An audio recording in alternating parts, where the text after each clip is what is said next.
Hi, I am Shivangi Desai. I am a parenting coach. और आप जो अभी तक डिजाइनर केक्स या बहुत सारी सरप्राइज पार्टीज, खिलौने, तोहफे सब देते थे ना, उसका एक बहुत बड़ा साइड इफेक्ट आता है और वो एक रिसीविंग मोड में आ जाता है। यानी कि कहीं ना कहीं हम उसे पाना सिखा रहे हैं। जैसे ही बर्थडे आती है ना, उसका पहला थॉट जो है वो यही आता है, इस बर्थडे पे मुझे क्या मिलेगा, कौन सा नया गिफ्ट मिलेगा, कौन सी नई केक मिलेगी। कहीं ना कहीं वो एक्सपेक्ट करना शुरू कर देता है।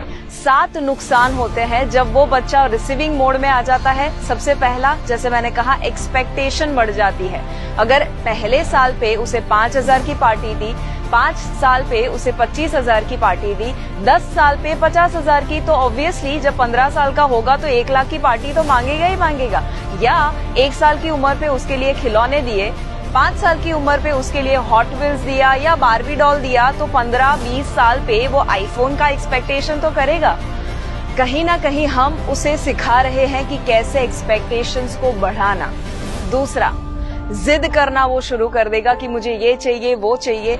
गुस्सा करना शुरू कर देगा जब उसके एक्सपेक्टेशन के मुताबिक चीजें नहीं होती, या अपसेट होना शुरू हो जाएगा। या उसके साथ साथ 2 डी ऐसे हैं जो डेंजरस है उसके लिए, और वो है डिमांडिंग। वो डिमांड करना शुरू कर देता है कि मम्मी मुझे तो बारबी डॉल ही चाहिए, मम्मी मुझे तो ये वाला साइकिल ही चाहिए। या वो डिपेंडेंट रहता है उसकी खुशी के लिए दूसरों के ऊपर। जिस दिन उसे ज्यादा विशेस नहीं आते हैं या तोहफे नहीं आते, उस दिन वो थोड़ा सा परेशान हो जाता है। या उसी के साथ साथ जो सबसे बड़ा नुकसान होता है ना, वो सेल्फिश बनना शुरू कर देता है। उसको यही लगता है कि मुझे क्या मिलेगा, उसका पूरा फोकस उसके ऊपर ही रहता है। और उसी की वजह से वो जब बड़ा होता है ना, तब जो 2 भाइयों के बीच में प्रॉपर्टीज के लिए झगड़े हो या कोई भी बात के झगड़े हो, या तेरा या मेरा वो जो माइंडसेट आ जाता है, वो शायद इसी का नतीजा हो जाता है। अगर आप चाहते हैं कि आपका बच्चा ऐसा बिल्कुल भी ना करे और हमेशा अच्छी क्वालिटीज को अपने साथ रखे, तो एक बहुत इंपॉर्टेंट चीज करनी है, क्योंकि उसका बर्थडे जो है साल का सबसे यादगार दिन होता है। उस दिन वो जो करता है वो उसकी लॉन्ग टर्म मेमोरी में फिट हो जाता है और वो उसके धीरे धीरे संस्कार बनने लगते हैं। तो अच्छे संस्कार देने के लिए सबसे बेस्ट तरीका अगर है, तो उसकी बर्थडे के दिन उसको कोई ना कोई एक्ट ऑफ काइंडनेस करवाइए।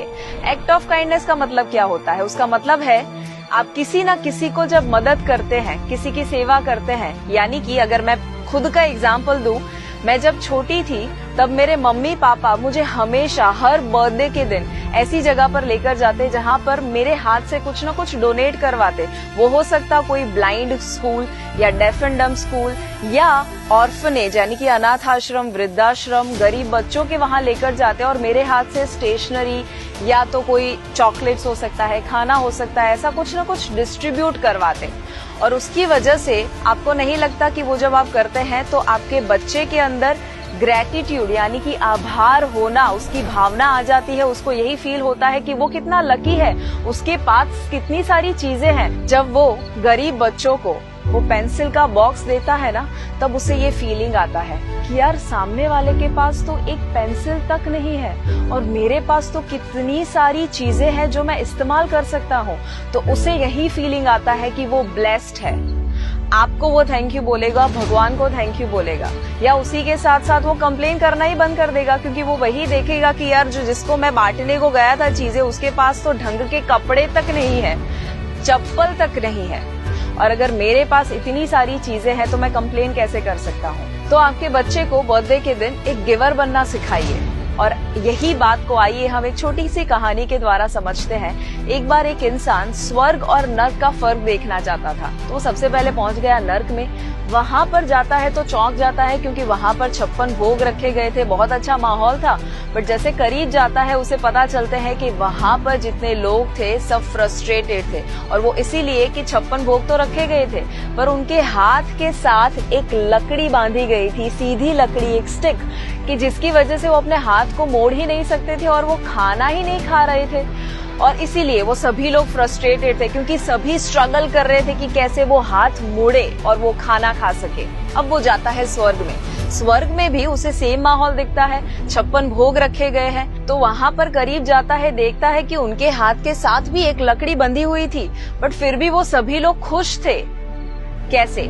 क्योंकि वहाँ पर सभी एक दूसरे को खाना खिला रहे थे, और इसीलिए वो सभी सामने वाले के बारे में जब सोचते हैं, गिविंग के बारे में जब सोचते हैं, वहीं पर उनका स्वर्ग बन जाता है। हमें एक्चुअली ये सोचने की जरूरत नहीं है कि मरने के बाद क्या होगा, बट आपके बच्चे को ये सिखाइए कि जीते जी कैसे वो स्वर्ग बना सकता है, और वो एक बहुत ही आसान तरीके से हो सकता है, गिविंग के द्वारा, देने के द्वारा, ऐसे लोगों को कि जिन्हें जरूरत है।